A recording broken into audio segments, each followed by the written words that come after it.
Okay. Um, Welcome to Nonprofit Problem Solver, the podcast. This is episode 28, and my guest is Cathrine Yuill. Welcome, Cathrine. How are you? I'm great, Kev. Thanks so much for having me on today.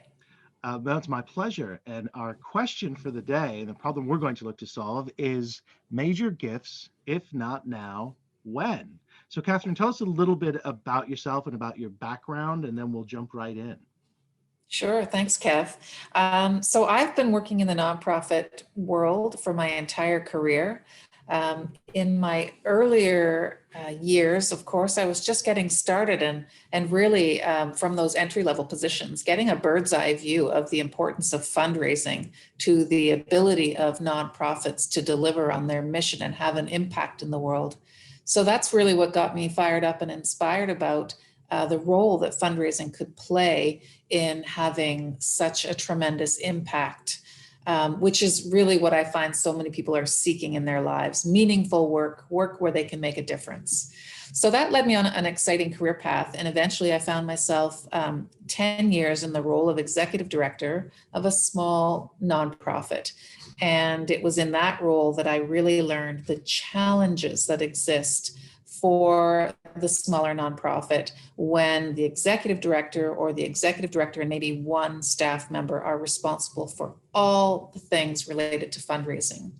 And when you really feel the weight of everything being on your shoulders and the urgency of the needs for funds to be raised, you often default to those more immediate strategies, the strategies of fundraising that can bring a dollar in quickly. And that leads you to neglect the things that will require you to build relationships over time, and will require you to be patient and confident in your strategy, but will ultimately result in much more significant and sustainable gifts and strategies for your fundraising.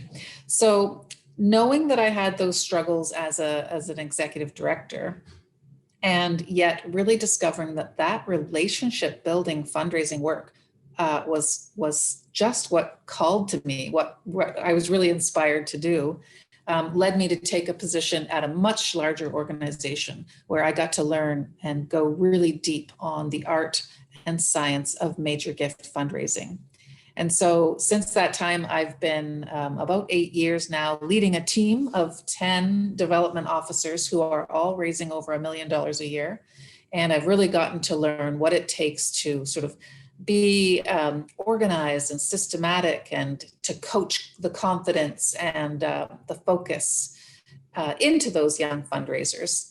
And now my desire is to take all that I've learned and pass that knowledge back to those small nonprofits who do not have the infrastructure, the training, really the mindset to focus in on major gifts, or haven't yet been exposed or gained confidence.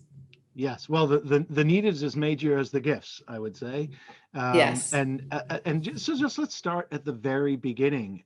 I was on a Clubhouse conversation earlier this week about major gifts, combining people from the U.S., the U.K., and Canada, and I don't think there were geographic differences in their understanding of major gifts. I think there was just some, not confusion as such, but lack of clarity around specifically what constitutes a major gift as opposed to other gifts. So can we just put some definitions down? How do you describe what a major gift really is? Sure. A question that a lot of people ask, Kev. The basic starting place I like to take it is the number doesn't matter. What's a major gift for your organization is really individual to your organization. What matters is that it's a one-to-one strategy. So when a gift or relationship is significant enough or has the potential to be significant enough that you feel you should engage in a one-to-one strategy versus a one-to-many strategy, like a mail out or a crowdfunding campaign. If you really feel like a one-to-one strategy is the right play, then we call that major gifts, or you can just call it one-to-one fundraising. That's interesting because with a lot of smaller nonprofits, particularly those who are starting out or have been starting for a long time, been in that sort of very extended planning mode, and so haven't really got off the ground.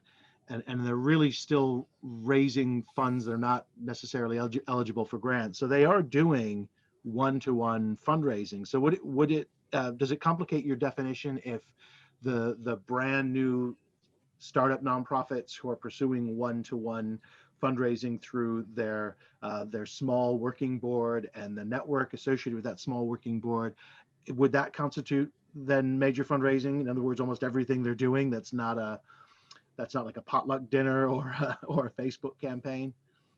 Yeah, absolutely. I definitely think that qualifies, because otherwise we're basically saying if you're a small and new nonprofit, don't bother starting with major gifts until you're 5 to 10 years in, which isn't what we want to say. What we want to say to those young nonprofits is there's an opportunity for you to start as well. You need to look at your strategies and separate out sort of all of your one-to-many strategies, which are very important for getting the word out about your nonprofit and introducing people to the great work of your nonprofit on a broad level.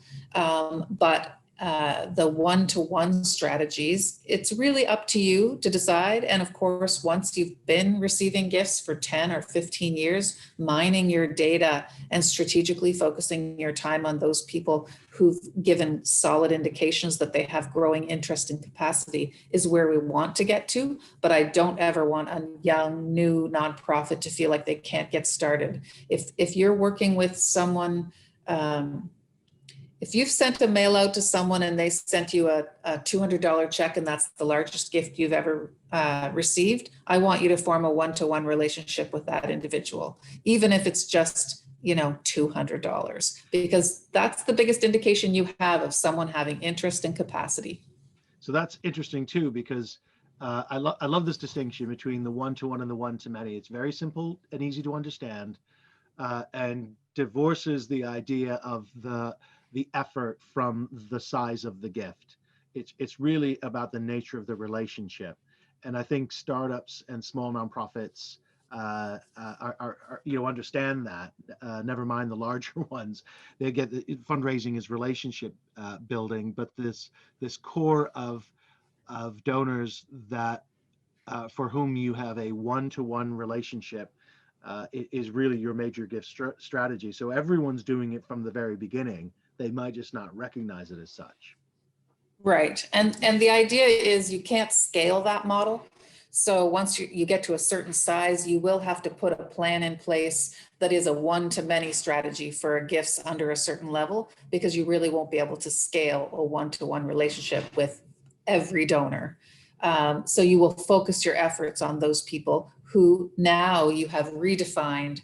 Once gifts are over this level, or the person has connections at this level, or an interest level at this level, we will focus our efforts for one-to-one there, because it does take more time, but the yield is so much more significant that it makes it a valuable investment of that time.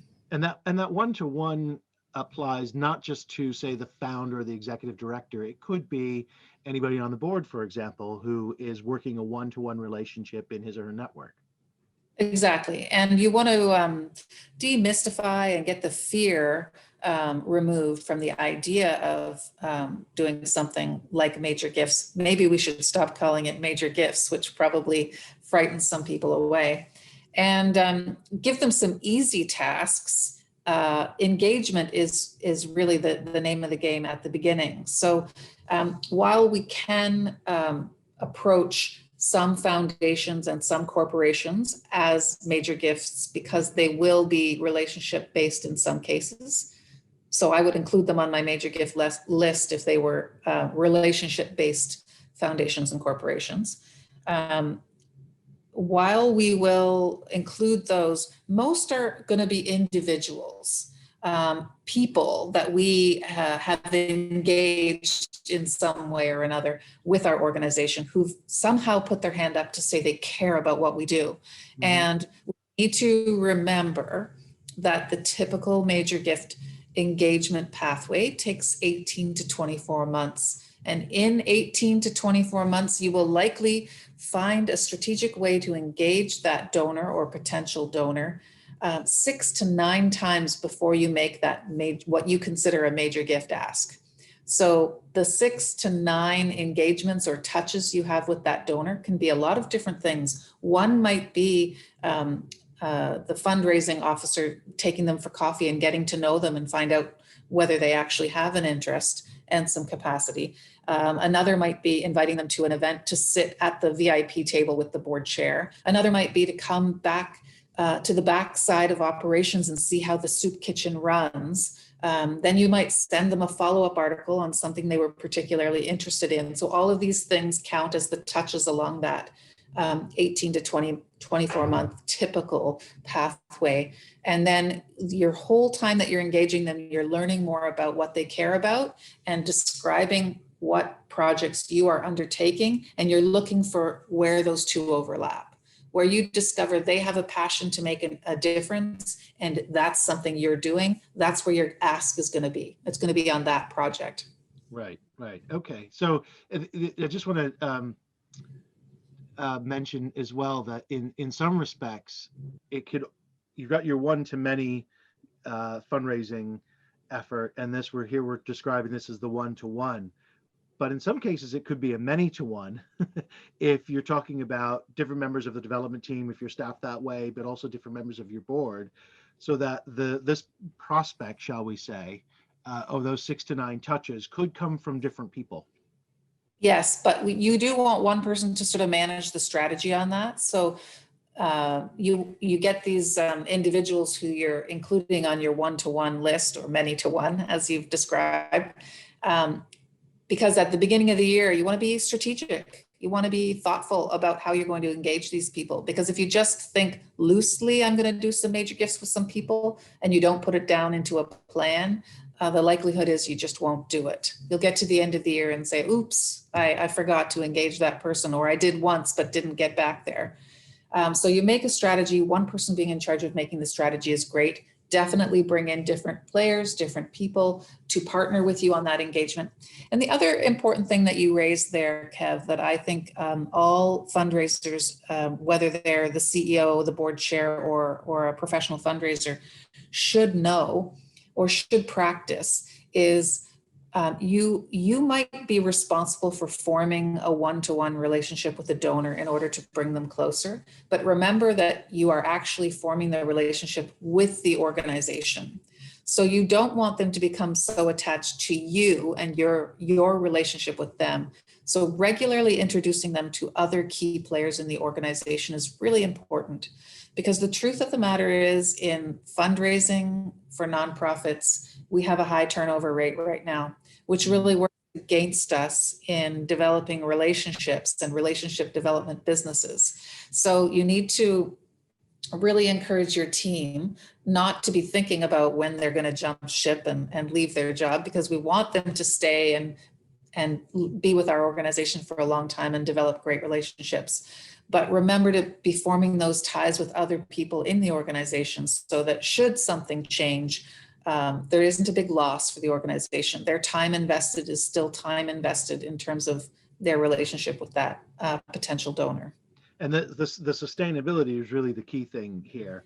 If you're talking about 6 to 9 touches over 18 to 24 months, which ultimately results in a donation, you are presumably expecting that relationship to continue over some time.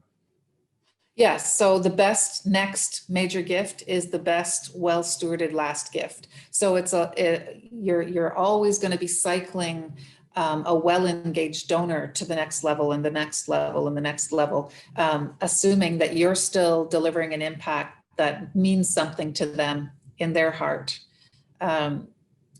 in their desire to make an impact on the world.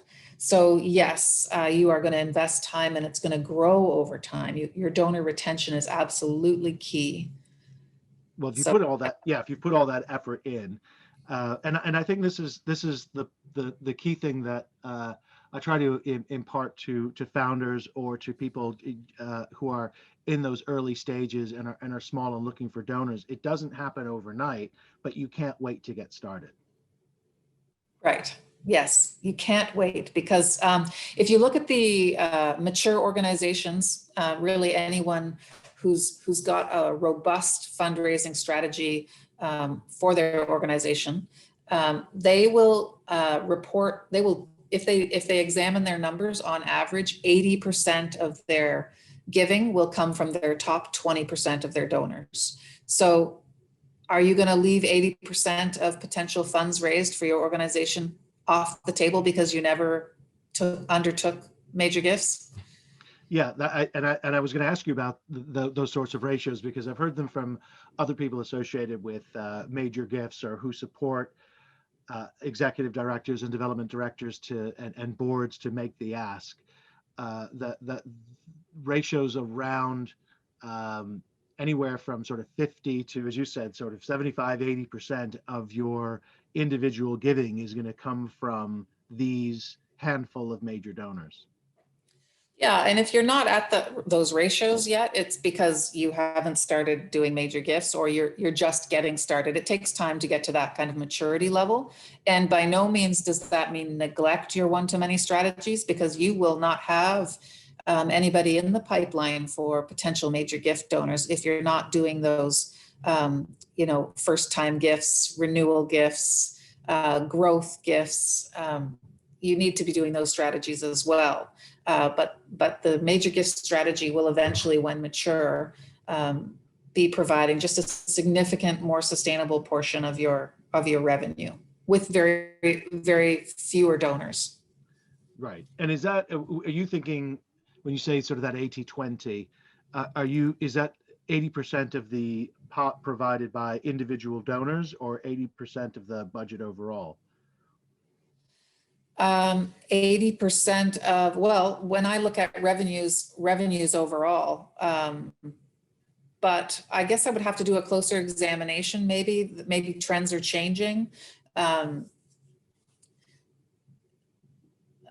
Definitely it's true for individuals. I guess some organizations are very strategically poised to do a lot in grants, or strategically poised to capitalize on government funding. And so I don't think this ratio takes into account those types of organizations that are really, maybe already 80% grant funded or government funded. Yeah, you mentioned grants, and it's it's an interesting discussion because so many founders and small nonprofits seem to think that grants will take them to the next level, a big chunk of change. And I think there's a bit of debate in the community about the value of grants for particularly smaller organizations. I mean, on the one hand, the argument is, grants are solid, they can be renewed, and you develop this relationship, and they are easier to get because individual donors don't have to give, but grant makers obviously want to spend the money that they've raised to give, that sort of thing. And on the other hand, those who would argue more for individual gifts are saying the individual gifts are unrestricted funds. Those are going to be longer term relationships. They may take a little bit longer to develop, but maybe not. And the grants are very restrictive in terms of how you can spend them, very demanding in terms of the reports they want. Individual donors don't tend to want that sort of feedback. And thirdly, grants create a funding cliff because at some point they just stop. And so there's this sort of tension, I think, for smaller nonprofits who have to decide for the time I have to go and pursue funding, am I better pursuing grants or am I better pursuing these one-to-one relationships? Yeah, I hear a lot of organizations asking that question, and I would say I would never advise against any strategy that's keeping your organization functioning, that you're doing well in. And so I don't ever say stop doing grants. My experience in doing grants was that I fell into a trap of most of the grants that we were qualified for and successful for were requiring me to do a brand new program. So they weren't actually helping me support the operation I already had underway. It just meant I was going to have to do a new thing and hire a new person and bring in new resources. So I found that very taxing because it was also pushing me to grow the organization in ways that perhaps were just adjacent to what the board had actually set out in the mission, or pushing them to growth areas that we hadn't really discussed in an organized and planned fashion. So that's one of the things I found challenging. I should put a caveat on what you described in terms of the difference between major gifts and grants, and say that donors are evolving and becoming a lot more savvy. And so more and more of our major gifts are coming in with some level of restriction, but not to look at it as a negative restriction, more to look at it as you've done a careful job of understanding exactly what kind of impact they want to have, and you are directing their funds towards that specific project. So an example I sometimes use is if you are running an equine therapy program and you've discovered a donor who has shown significant and growing interest, and you've discovered through talking about them and their interests and sharing organizational updates over your 18 to 24 months of cultivation, you've discovered that while you are expanding your programs and adding 2 new equine therapists so that more children can access your programming, what really lit them up was when you said, you need to build a new barn because your animal care was not up to standards. Mm-hmm. And so now you want to target the whole ask around the care of the animals, and you want to bring them in and you want them to see the animals and where they're living and see the drawings for the new barn, because you've discovered that they actually care less about the children getting the equine therapy than they care about the animal care. So designated in some way, restricted in some way. And then on the reporting side, while our donors, individual donors, don't require complicated grant reporting structures, which do take an incredible amount of time, we are doing ourselves a great favor if we provide them a great impact report. Yes. Make sure you don't, just because they didn't require it or ask for it, you don't skip the step of made and the impact that it's had on the client. And that's good practice, just to collect those stories and the impact anyway. I mean, that should be going on. But I take your point. You want to make sure that they're not seeing it through social media or some other way, that you are actually communicating, because you've cultivated this one-to-one relationship. That whether they want a monthly phone call or whether they never want to hear from you at all, but typically somewhere in between, where you have a quarterly update and you can have that phone chat or whatever the case may be. But because it's an individualized relationship, reporting features in there in some way and in some form. Yes, exactly. And I love this story that I heard from someone, which really sets a new standard for all of our stewardship, whether it's one to many or one to one.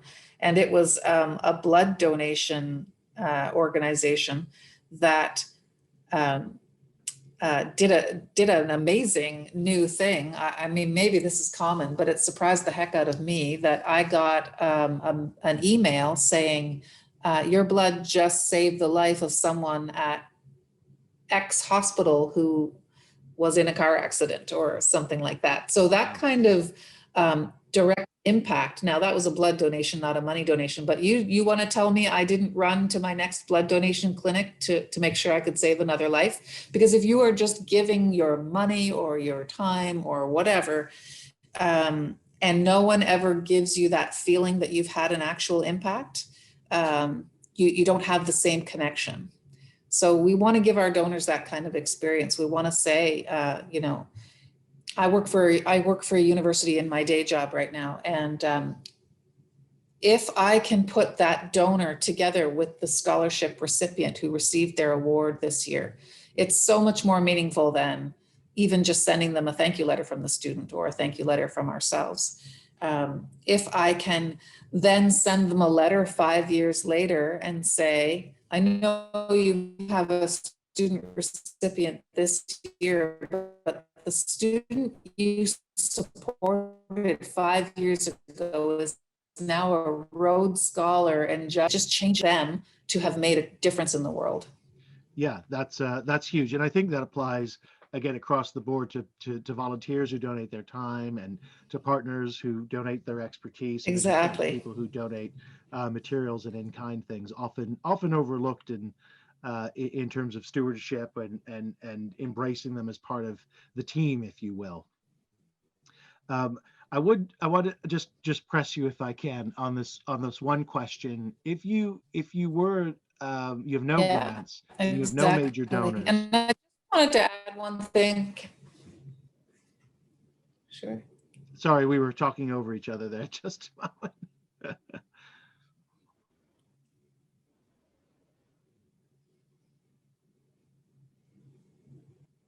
Okay, frozen.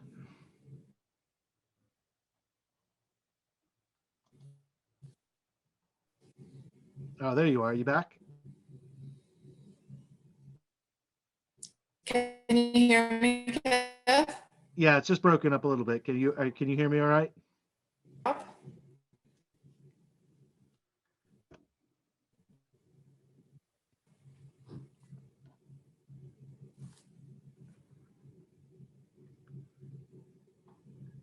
I can hear you, Kev. Can you hear me? Okay, yes, I can hear you now. Okay, yeah, sorry about that.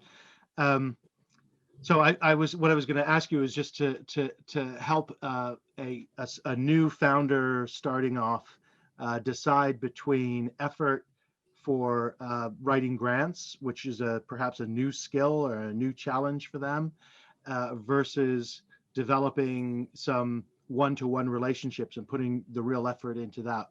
If you had to choose one versus the other, what would you recommend?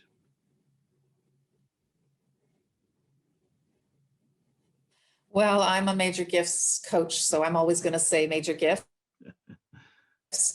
But when I'm coaching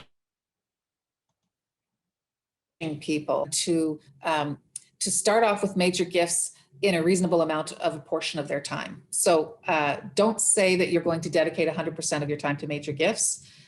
Commit to reaching out to 10 people in the next quarter and making that first outreach. And so reaching out and scheduling a meeting with 10 people over a quarter does not take a significant amount of time. Maybe you say, every Wednesday for 2 hours, I'm going to do something that focuses in on my major gifts. So not, choosing one over the other, but rather making sure you carve out some committed time to do some major gifts work in every quarter.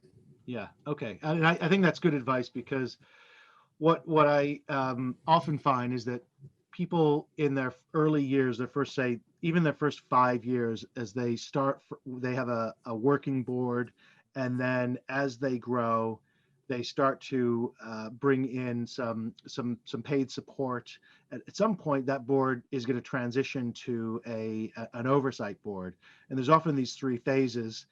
Particularly to those who get their friends and family to start on the initial board, and that often doesn't work out too well. So they have to get what we might call real board members who understand what it means to be on a board and want to commit that time and effort. And then you get your oversight board. So there's sort of three phases. And as you and I know, in a small nonprofit, board development is an ever-present feature. It's constant. It's not a one and done. And so the act of pursuing one-to-one relationships is not simply for major gifts of money, but it could also be major gifts of time for that sort of for potential board member. Absolutely, absolutely. And we do look at that gift of time and wisdom and advice as another indicator of alignment, commitment. So if you're looking for those signs of deepening engagement, you can look to your board as well for those purposes. It's not always just looking for funds, but yes, their commitment of time is certainly going to be incredibly valuable and something you want to develop one-to-one. I did want to add that a lot of boards have just as much and often more fear around what their role will be in fundraising. They didn't approach this from a staff perspective. They're just a volunteer. And so they've got all kinds of potential money issues and certainly issues around past experiences or understandings of fundraising. So it's really important to embed some early training that demystifies fundraising and removes the fear by giving them, well, I usually take 3 approaches. The first approach is to work on their mindset. The second stage is to teach them just sort of what a healthy overall fundraising strategy for your organization will look like, and that will help them to approve things when you come forward and make requests. And then third, give them some easy wins so they get some momentum. Never start by saying, you're the board, you need to make these asks and you need to bring in money. That's going to chase them away. You need to say, let me start you by supporting our fundraising by making some writing some thank you notes to some of our most important donors, or making a few thank you calls, or come with me on a stewardship visit. Wow, you want to delight a new board member about the fun it is to work in fundraising. Bring them with you on an amazing stewardship visit where you're thanking someone. It's a great way to get them started. Well, I think that goes, that's a really strong point, that there are a range of tasks and activities associated with fundraising, and board members can contribute in a number of ways. And treating every board member as the same is a big mistake, because they have different preferences and skills and mindsets around it. And that's why I was referring to the many to one idea, where a board member may be playing the ambassador role or the advocate role, and not necessarily the asking exactly role. So I think that's important. The final area I want to cover before we wind up is this idea of transitioning donors from your one-to-many strategy to your one-to-one strategy. At some point, you will feel that you've exhausted your own network.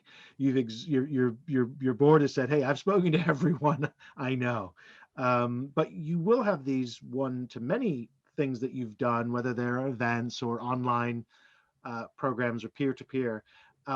What's the best way to think about how to elevate, if you will, or identify donors in your CRM or somewhere in your list that may be potential folks to reach out to? You use that example about the $200 response to a mail out.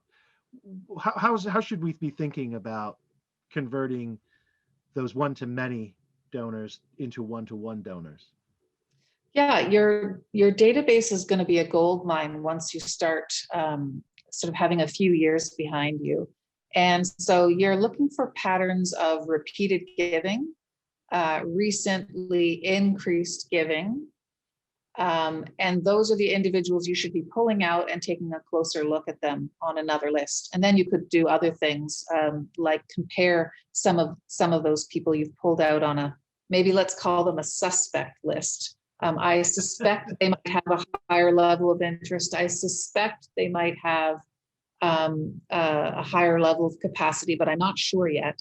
And so you might want to do a little bit of research. Maybe someone's given $1,000 to your organization 3 years in a row, but you Google their name and find out they gave $250,000 to the hospital. So now they have a higher level of capacity, but you need to find out if they have a higher level of interest.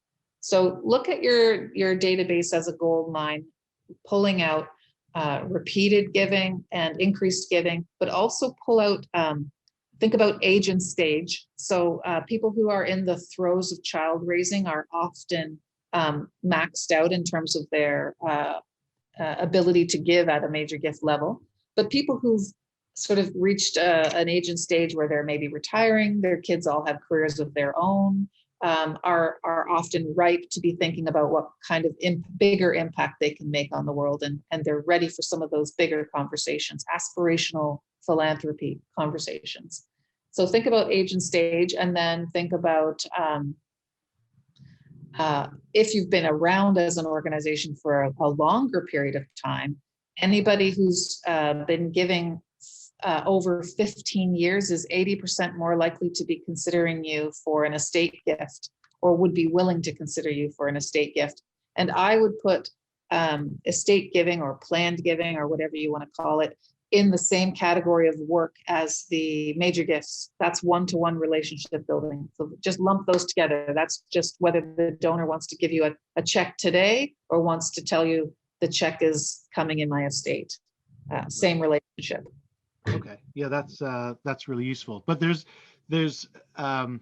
there isn't any necessarily a sort of golden indicator in that gold mine that says this person is ideal. What you're basically saying is that as a strategy, you have to pull out what you think are some possibilities, look for some patterns, and then do further research. Maybe reach out and have that coffee chat with them once we're able to do so, and see what their level of interest might be or where they are. Yeah, so it is more of a formula. If you're a big organization and you've got a lot of data, then you can use a formula. And the people who pop out onto your major gifts list do come through more formulaic data mining. But since we're mostly speaking to smaller organizations, I would say you have to be a little more lenient with your formulas and a little more creative with your data pull. But how I work those donors then, Kev, is I would do that data pull at the beginning of the year. And every year I want to know that I have 4 categories represented in my major gifts plan. I want to know a short list of the people who I'm going to discover or qualify. Means I only suspect that they might have interest and capacity, but I don't know. Mm-hmm. So they're on my list, met for the first time. And then I have my short list of people who are going to be cultivated, meaning they're in the middle of that cultivation period, but not quite ready for an ask. And then I have the people I've been cultivating. They're getting an ask this year. The time is right. And of course that can change, but you're predicting that is right for them. And then there's always a list of people who just gave last year, and this is the year to knock stewardship out of the park so that you ensure they're back on that cultivation list next year. So always have 4 categories in your major gifts plan. Yeah, that's great. That's a fantastic way to wind this up. I want to say thank you, Cathrine, for a really, really, really useful discussion around major gifts. I love this idea of defining them as one-to-one relationships, which means basically whatever size nonprofit you are, whatever stage of development you are, there are people you are speaking to one-to-one, and those are your major gifts, and it's not necessarily always money. Right. But it doesn't happen instantly. Like everything else, like all relationships, you've got to invest some time for them to mature, but it's a key component of your financial stability and sustainability. Absolutely. And so if people want to learn more about sort of how to cultivate those donors, or what kinds of questions to ask in those meetings, or how to even get those meetings, they can certainly reach out to me, Kev. That's really the type of coaching that I do, because I really want to see more people embracing and not being afraid of getting started with major gifts. And how should people find you then online? So my initials are CY and then the word philanthropy.com. And I have a couple of workshops that I offer for free. One is getting started with major gifts. So that would just be cyphilanthropy.com/major-gifts. And the other one is cyphilanthropy.com/the ask. It's about making the ask. Yeah, so fantastic. The ask. Okay. So those I look are forward wonderful to resources. Great. And I was really enjoying this conversation. So glad I was able to talk about my passion for major gifts. Oh, and thank you for dropping all those wonderful points. And thank you. And hopefully you come on again in future. Great. Thanks so much, Kev. Best of luck to you, to all your listeners. Okay. Thank you so much. This has been episode 28 of the Nonprofit Problem Solver podcast. We've been speaking to Cathrine Yuill, who you can find online at cyphilanthropy.com. Is that correct? Not .org, right? .com. That's right. Okay. Thank you so much. All right. We'll see you next time. Thank you. All right. Then we'll call that an end. And I'm going to stop recording.